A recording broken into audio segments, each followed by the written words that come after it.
Você trabalha com reformas em edificações? Faz projetos para intervir em apartamentos, salas que estão contidas em prédios já ocupados e que continuarão ocupados ao longo da sua obra?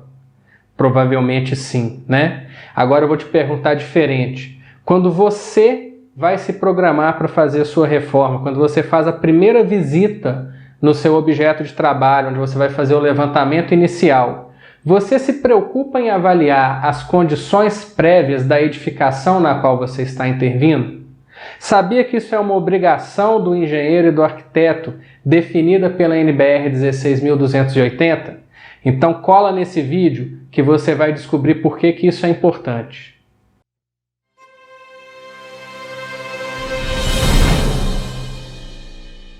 Quem trabalha com reforma já está acostumado. O primeiro passo é ir até o local que vai ser alterado, munido lá de trena, prancheta, câmera, lapiseira, para fazer o famigerado levantamento cadastral, ou seja, descobrir o que é que já existe no prédio, as dimensões, os espaços que você tem lá para trabalhar, onde você vai propor o seu projeto de reforma. Porém, boa parte dos profissionais preocupam-se apenas em levantar o espaço que será reformado e deixam de levar em consideração outras características daquela edificação que podem influenciar diretamente nas soluções de projeto que serão propostas ali. Características essas que podem, inclusive, fazer a diferença entre a evolução ou o surgimento de uma manifestação patológica naquela edificação. Mas o que eu preciso olhar nessa vistoria inicial da edificação? Bom, nós fizemos um roteiro bem básico que pode servir como uma referência para você iniciar aí, né, nessa análise, fazer essas análises iniciais. E ao longo da sua experiência, ao longo do tempo, com certeza você vai poder também incorporar elementos na sua vistoria inicial de acordo com as experiências que você for experimentando ao longo da sua vivência profissional. Então, vamos lá para os principais pontos que devem ser avaliados na vistoria inicial da edificação. O primeiro item que você deve avaliar antes de fazer uma reforma numa edificação são as condições de conservação do sistema estrutural da edificação. Não só as condições de conservação, mas também qual tipo de sistema estrutural que foi utilizado ali. Existem várias tecnologias e vários sistemas disponíveis à disposição dos engenheiros para serem aplicados nos projetos estruturais. Você que pega uma edificação existente deve ser capaz de identificar qual o sistema foi utilizado ali e saber quais são as limitações que esse sistema lhe dá. Por exemplo, se você for trabalhar numa edificação que foi construída com alvenaria estrutural ou alvenaria autoportante, como se diz, você tem que estar ciente de que você não pode fazer nenhum tipo de alteração nas paredes dessa edificação, pois são elas quem sustentam o edifício de pé. Então, rasgos para passagem de tubulações hidráulicas, passagem de equipamentos de ar-condicionado pelas paredes e até mesmo demolições devem ser terminantemente evitadas para que você não tenha nenhum tipo de transtorno e não cause nenhum tipo de problema para essa edificação com a sua reforma.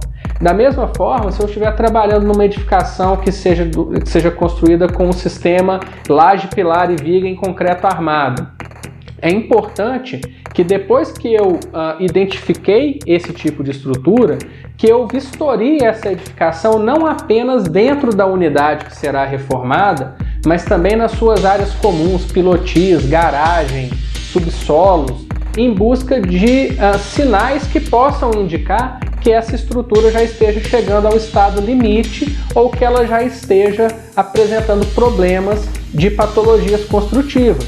Então eu vou procurar fissuras, selamentos de vigas, destacamentos de pilares. Por quê? Porque todas essas manifestações patológicas são sinais de que alguma coisa não está bem com aquela estrutura. E aí, dependendo do estado de conservação que eu identificar na minha vistoria, eu sei até onde eu posso chegar no meu projeto de reforma, ou até mesmo eu vou virar para o meu cliente, num caso extremo, e falar: olha, antes de você reformar o que você quer, vamos pensar em recuperar essa estrutura, porque ela já está dando problemas sérios e você não pode continuar com a edificação dessa maneira. Verifiquei o sistema estrutural, vi que está tudo bem, não tem nenhum problema aparente que eu deva me preocupar. Então eu vou olhar os outros sistemas da edificação. E dois sistemas importantíssimos de serem levados em consideração são as instalações elétricas e as instalações hidrossanitárias. É muito comum nos projetos de reforma a gente prever acréscimo de pontos elétricos, acréscimo de pontos de iluminação, muitas vezes pontos elétricos que significam um aumento de carga significativo para o funcionamento dos circuitos daquela edificação. Por exemplo, nós que moramos em Belo Horizonte, estamos acostumados com o calor do deserto que faz aqui na maior parte do ano, já estamos também acostumados com os nossos clientes nos procurando para reformas, e a primeira exigência é: eu preciso ter um ar-condicionado. Ok, um ar-condicionado é um equipamento que realmente traz muito conforto para o seu cliente, mas nós temos que ter consciência de que nem toda edificação está preparada para receber esse acréscimo de cargas. Se você está trabalhando com uma edificação mais antiga, é muito provável que os cabos, o sistema de alimentação elétrica já tenha passado há muitos anos da sua vida útil máxima. O que significa isso? Significa que os condutores e os eletrodutos já não têm aquele mesmo desempenho do que quando eles foram instalados. E muitas vezes o acréscimo de uma carga, como um ar-condicionado, pode dar origem a uma série de problemas que vão causar transtornos não só para o morador daquela unidade, daquele apartamento, ou para o usuário daquela sala comercial, como também para os outros condôminos. Por exemplo, aquela famosa chave, aquele famoso disjuntor que vive caindo. Você liga o ar-condicionado, ele funciona 20 minutos e o disjuntor cai. Por quê? Porque aquele disjuntor não suporta a carga nova que foi introduzida no sistema, que é a carga do ar-condicionado. Então essa avaliação do sistema elétrico ela é importantíssima para garantir o bom funcionamento do sistema e a segurança dos usuários. Vamos lembrar que lá no caso do edifício Joelma, na década de 70, em São Paulo, o grande vilão que causou o incêndio que vitimou tantas pessoas foi uma falha elétrica causada pelo sistema de ar-condicionado. Então isso é muito sério. Da mesma forma, é importante avaliar e ter uma referência de como que está o estado de conservação do sistema hidrossanitário.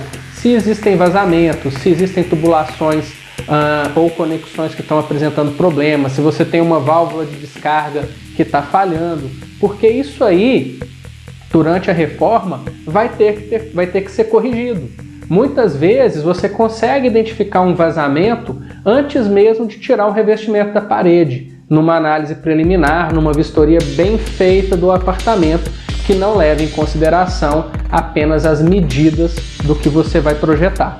Bom, pessoal, esses 3 exemplos que a gente deu aqui são apenas uma parte do que deve ser levado em consideração na hora que você vai fazer a vistoria preliminar da sua edificação. Existem outros itens de menor importância, mas que também têm que ser levados em conta. Pensando nisso, nós elaboramos um checklist específico para vistorias preliminares de edificação. Você pode baixar esse checklist gratuitamente no site da Construtiva, acessando o link que está na descrição desse vídeo ou entrando no nosso site, no endereço que está aparecendo aqui embaixo. Você não paga nada e você pode usar em todos os seus projetos para aumentar a segurança do seu cliente, melhorar a qualidade do seu trabalho e conquistar novos clientes a partir de um serviço prestado com qualidade, criando um diferencial na forma como você conquista os seus clientes no mercado. Se você gostou desse conteúdo, deixa sua curtida aqui embaixo, compartilhe com seus amigos para que eles também tenham acesso.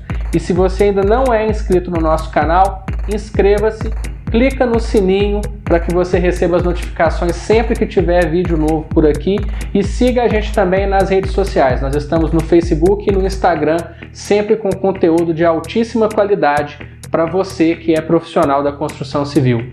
Vem ser expert com a gente!